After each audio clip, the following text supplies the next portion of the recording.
بسم اللہ الرحمن الرحیم۔ السلام علیکم اسٹوڈنٹ، آن لائن لیکچرز کی نئی ویڈیو کے ساتھ میں ہوں آپ کی استاد فوزیہ نسیم۔ آج ہمارا لیکچر نمبر 21 ہے، خلاصہ نگاری موضوع ہے 19 جنوری 2021 منگل۔ بچوں، آج کے لیکچر کے لیے ہمیں نردبان اردو کتاب کی ضرورت پڑے گی۔ اپنی کتاب اپنے پاس رکھ لیجیے۔ آج کا موضوع لیکچر خلاصہ نگاری ہے۔ خلاصہ نگاری سوچنے والی بات ہے کہ کیا ہوتی ہے، خلاصہ کہتے کسے؟ سیدھی آسان ترین بات یہ ہے کہ آسان الفاظ میں لمبی بات کو مختصر بیان کرنا خلاصہ کہلاتا ہے۔ یعنی بہت لمبی چوڑی بات کرنے کی بجائے آپ مناسب لفظوں میں جب ایک لمبا واقعہ مختصر الفاظ میں بیان کر دیتے ہیں تو وہ خلاصہ نگاری کہلاتا ہے۔ اب خلاصہ قصوں کا بھی، جو کہانیاں، قصے کہانیوں کا بھی ہوتا ہے، کیا جاتا ہے، اسباق کا کیا جاتا ہے، واقعات کا بھی ہوتا ہے اور جملوں کا بھی کیا جاتا ہے۔ آپ جو کہانی سبق پڑھتے ہیں اس کا بھی خلاصہ ہو سکتا ہے۔ جیسے آپ نے کوئی دلچسپ کہانی پڑھی کہیں سے اور آپ کو وہ اچھی لگی اور آپ نے کسی دوست کو بیان کرنا چاہا تو آپ اس کو جزیات کے ساتھ اس کے منظر نگاری نہیں کریں گے، بلکہ آپ مختصر انداز میں، مختصر الفاظ میں وہ کہانی بیان کر دیں گے، لیکن وہ خلاصہ کہلائے گا۔ اس کو اچھے طریقے سے بیان کرنا شرط ہے۔ ایک جملے کو ایک یا دو لفظوں میں بیان کرنا جملوں کا خلاصہ کرنا کہلاتا ہے۔ مثال کے طور پہ یہ جملے دیکھیں، بھیک مانگنے والے کو کیا کہتے ہیں؟ فقیر۔ وہ بچہ جس کے ماں باپ مر چکے ہوں وہ کیا کہلاتا ہے؟ یتیم۔ ایسی بیماری جس کی وجہ سے کسی کی موت واقع ہو جائے وہ کیا کہلاتی؟ مہلک۔ ظلم کرنے والے کو کیا کہتے ہیں؟ ظالم۔ وہ شخص جو لکھ پڑھ نہ سکتا ہو وہ معاشرے میں کیا کہلاتا ہے؟ ان پڑھ۔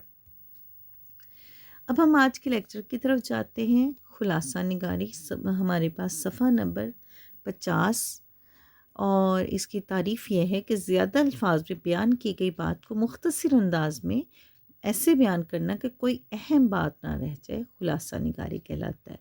یعنی اہم بات رہ جانی نہیں چاہیے۔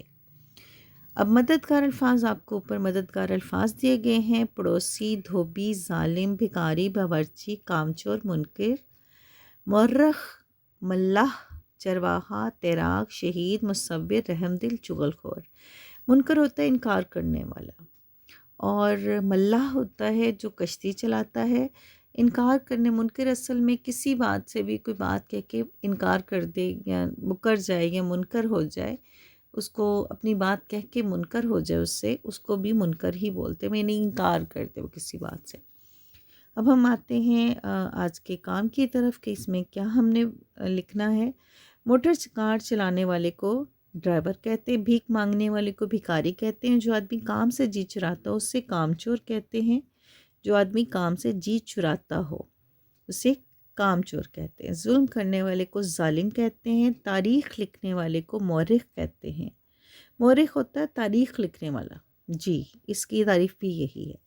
کشتی چلانے والے کو ملاح کہتے ہیں، تیرنے والے کو تیراک کہتے ہیں، جسے آپ اسے کہہ سکتے سوئمنگ کہہ سکتے، انگلش میں سوئمنگ کرنے والے کو سوئمر کہتے ہیں نا، اسی طرح تیرنے والے کو اردو میں تیراک کہتے ہیں۔ بھیڑ بکریاں چرانے والے کو چرواہا بولتے ہیں، اور خدا کی راہ میں جان قربان کرنے والے کو شہید کہتے ہیں۔ چغلی کھانے والے کو چغل خور کہتے ہیں، تصویر بنانے والے کو مصور کہتے ہیں، کسی بات سے انکار کرنے والے کو منکر کہتے ہیں، کھانا پکانے والے کو باورچی کہتے ہیں۔ باورچی بھی کہتے ہیں، ہاں گھر والے تو نہیں نا اس کو کہتے، گھر میں جو کھانا پکاتے ہیں وہ اور لوگ ہوتے ہیں، وہ گھر والے ہوتے ہیں۔ کپڑے دھونے والے کو، جسے آپ کھانا پکانے والے کو آپ انگلش میں کوک کہتے ہیں نا، اسی طرح اردو میں ہم باورچی کہتے ہیں۔ کپڑے دھونے والے کو دھوبی کہتے ہیں، رحم کرنے والے کو رحم دل کہتے ہیں، اور گھر کے پڑوس میں رہنے والے کو پڑوسی کہتے ہیں۔ اچھا، میں ایک بات واضح کرتی چلوں بچوں، کپڑے دھونا، گھر کے کام کرنے والے یہ دھوبی نہیں بن جاتے، نہ کھانا پکانے والے جو ہیں گھر میں کھانا پکانے والے باورچی نہیں بن جاتے۔ اصل میں یہ وہ لوگ ہوتے ہیں جو پیشے کے طور پہ یہ کام کرتے ہیں، یہ سب پیشے ہیں، ان میں سے زیادہ تر لوگ اپنا یعنی کہ جاب کرتے ہیں، جس کام کے لیے وہ پیسہ کمانے کے لیے جو کام کرتے ہیں اس لحاظ سے ان کے نام ان کو خطاب دیے جاتے ہیں. ٹھیک ہے جی. امید ہے آج کا لیکچر آپ کو اب تک سمجھ آ گیا ہوگا. اگلے لیکچر تک کے لیے مجھے اجازت دیجیے. اللہ حافظ.